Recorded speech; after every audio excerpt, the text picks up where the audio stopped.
Juma Mokili Juma, kada wa Chama cha Mapinduzi, ambaye nimeonyesha na kutangaza nia ya kugombea nafasi ya ubunge jimbo la Musoma mjini kupitia Chama cha Mapinduzi.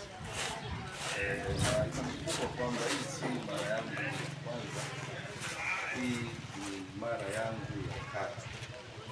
Kama wana Chama cha Mapinduzi watakumbuka vizuri ni kwamba 2015 niligombea kwenye nafasi hiyo na nikapata nafasi ya tatu, lakini 2020 pia nilijitokeza na nikapata kura nyingi, lakini niliishia nafasi ya pili.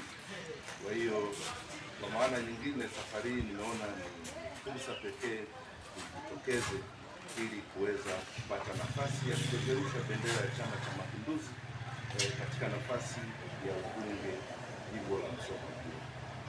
Leo ni siku maalum kwa ajili ya kurejesha fomu.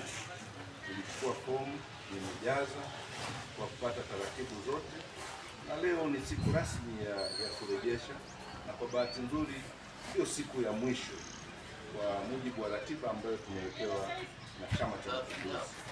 Sasa niombe tu kwamba kwa leo sitakuwa msemaji sana kwamba nitakwenda kufanya nini, isipokuwa itoshe tu kwamba tuviachie vikao vya Chama cha Mapinduzi ambavyo nina imani kwa uadilifu na uaminifu mkubwa watakwenda kufanyia kazi ya kurejesha majina matatu katika sisi sote ambao tumeomba nafasi hii.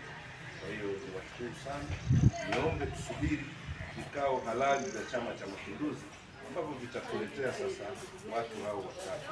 Ikiwa ni miongoni, basi tutaitana tena tuelezane kwamba tunakwendaje kutekeleza ilani ya Chama cha Mapinduzi 25-30. Asante sana.